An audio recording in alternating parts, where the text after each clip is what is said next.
Em pronunciamento ao vivo, o deputado federal Daniel Silveira, aliado do presidente Jair Bolsonaro, comentou novas interferências do STF em outros poderes e abordou as limitações constitucionais do judiciário. O parlamentar asseverou: o STF não pode fazer essa ingerência em outros poderes. Você percebe que cada vez mais o STF perdeu a mão, perdeu a noção. Juridicamente, embora tenha um corpo jurídico dantesco embaixo de cada ministro, 170 ou 180 se não me engano, inclusive magistrados assessoram esses ministros. Um erro seria bizarro, mas tem. É algo claramente articulado para tornar suas decisões um parâmetro jurídico. Nessa oportunidade, ele protestou contra invasões perpetradas por ministros da Suprema Corte. Ele realçou: mais uma vez, o STF faz ingerência em outros poderes. Quando qualquer poder fala do STF, eles rapidamente colocam suas decisões monocráticas ou inquisidoras. Querem cada vez mais mostrar poder, quando eles não têm mais poder que o executivo ou o legislativo. Os poderes são independentes e harmônicos entre si. Claro, sempre que um exagerar suas funções, cabe a aplicação do sistema de freios e contrapesos. O STF, no Brasil, é um desastre. Querem tomar decisões que venham a tolher todo e qualquer direito individual. Assista. Fala pessoal, boa noite mais uma vez. Agora voltando aqui para falar sobre a decisão do STF, em que o STF anula a comissão especial, que foi formada na Alerj para o processo de impeachment do governador Wilson Witzel, do estado do Rio de Janeiro, meu estado. Bom, vamos lá, vamos entender. O que aconteceu é que a defesa do governador, do governo do estado do Rio, alegou que a comissão ela foi instituída sem votação, que ela é composta por 25 integrantes do colegiado ao invés de 18 e que ela não respeita a proporcionalidade, não respeitou a lei federal para que se coloque, então, se forme uma CPI nesse sentido. Bom, o STF fez a ingerência em um poder, utilizando aí, foi encaminhado para o relator, o ministro Fux, Luiz Fux, só que como é um assunto de caráter de urgência, cabe ao presidente do STF decidir, quando o assunto tem que ser decidido de forma rápida. Então o ministro Dias Toffoli vai passar então a ter ingerência sobre essa relatoria aí, sobre esse processo. Bom, como todos sabem, o governador Wilson Witzel ele é investigado tanto pelo MP como pela Polícia Federal a respeito de desvios de verba, de superfaturamento em contratos na área da saúde. Isso aí não é novidade, você acompanhou em várias manchetes, vários veículos de comunicação e todos os dias ficou-se então, não só no estado do Rio de Janeiro, como em vários estados do Brasil, sobre o Covid-19. É o vírus pop, que todo mundo começou a colocar Covid pouco, minha licitação primeiro, as minhas compras de respiradores primeiro. Então, realmente, tem alguém perguntando aí, senhor ilustre deputado, o que vai fazer? Isso não é atribuição de deputado federal. Aqui eu estou como um mero opinador. Estou aqui para poder trocar essa ideia com vocês, tá? Isso aí cabe à Alerj. Eu sou do Congresso Nacional, Câmara dos Deputados, para poder já sanar qualquer tipo de dúvida, tá?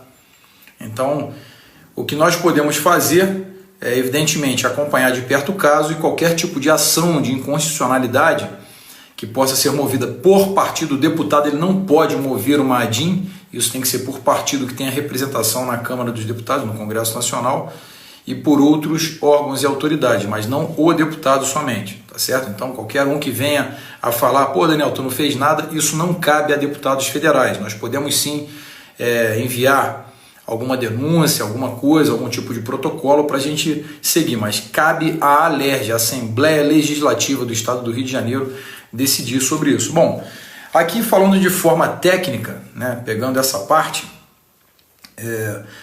a comissão, ela não é uma comissão que vai decidir a cassação do Wilson Witzel. Aquela comissão ali, ela foi formada na Alerj de uma forma, vamos colocar assim, não é certa essa palavra, mas simbólica, de forma ali emblemática, meramente opinativa.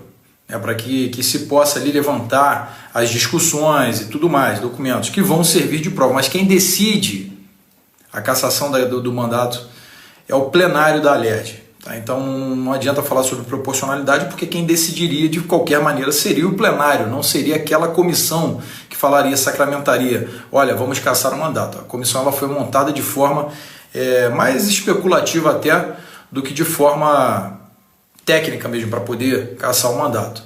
Isso aí é muito importante lembrar. Então, para que as pessoas entendam, mesmo assim o STF ele não pode fazer essa ingerência nos três poderes. Tá? Quem decide isso é o plenário da Alerj. O plenário de qualquer assembleia vai decidir a respeito de qualquer tipo de processo administrativo contra parlamentares. Não é o STF. Né? E você percebe que cada vez mais o STF ele perdeu a mão, perdeu a noção.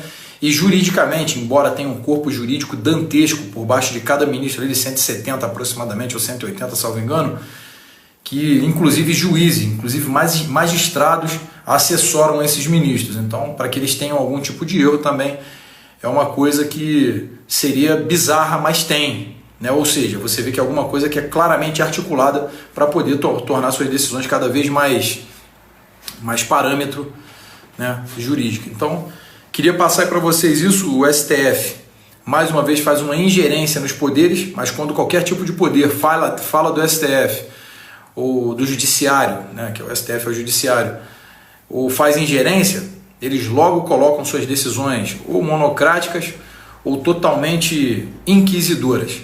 Né? Eles não perdem tempo, eles agem rapidamente e querem cada vez mais mostrar poder, quando eles não têm mais poder que um legislativo ou que um executivo. Tá? Eles não têm mais poder. Os poderes são aqui, independentes e harmônicos entre si. Ambos têm a sua competência constitucional e, claro, sempre que um exagerar as suas funções, cabe então a aplicação do sistema de freios e contrapesos, que é o chamado check and balance. Mas, né, nesse caso, algumas pessoas vão falar, olha, Daniel, se a Alerj ali, o legislativo, acabou exagerando em suas atribuições, o STF não aplicou ali o sistema de freios e contrapesos? Não, porque a comissão não decidiria o impedimento do Wilson Witzel. A comissão é meramente opinativa. Então não aconteceria. Agora me espanta, né, a pressa, o desespero para que se vá até o STF, tanto do governador, e a pressa do STF em resolver. Né? O STF no Brasil é um desastre. O STF ele é uma bizarrice, uma estrovenga jurídica sem precedente, né? Com decisões que vão sempre no lado da criminalidade, sempre defendendo o crime de alguma maneira para grupos que os convém, outros que peitam o STF, que enfrentam o STF, suas atrocidades jurídicas, eles querem pedir cassação, querem pedir prisão, querem tomar decisões que venham a tolir todo e qualquer direito individual, tá? Mas é o STF, né? Então eu queria deixar aí para vocês esse pensamento. Tecnicamente falando, eu acho que a comissão ela não provocaria risco algum, embora o STF também está dizendo que tem que ser formada nova comissão, tá certo? Então, foi uma decisão que acarretaria ali a dissolução da primeira comissão, né, que é uma comissão especial, e que se forme nova comissão, que aí teria que pegar novas provas e tudo mais, blá blá blá. Só que aquelas provas ali também, gente, falando tecnicamente, se a comissão formada pela Alerj, ela foi uma comissão opinativa, qualquer coisa que seja captada por ela como prova, não poderia ser utilizada também no processo administrativo, porque isso geraria dubiedade, já que é uma comissão.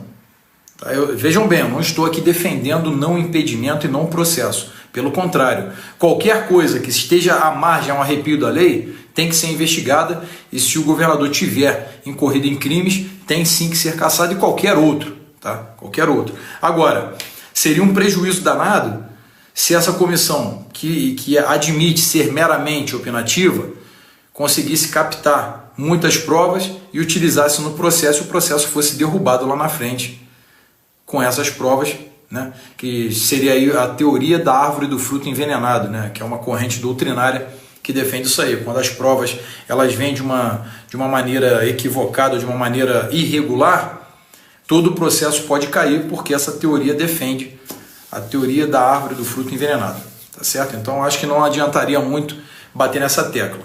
Então foi dissolvida aí pelo que as notícias estão dizendo, mas nós entraremos então, quer dizer, nós não, a Alerj vai entrar então na formação de um novo corpo. Dessa vez então a comissão legal para impedimento vai ter então que passar por votação, uma vez feita a votação composta por 18 integrantes no seu colegiado, para poder respeitar a proporcionalidade da casa e também a hierarquia da norma federal, que tem ali as diretrizes para que se monte comissões nesse sentido, tá certo?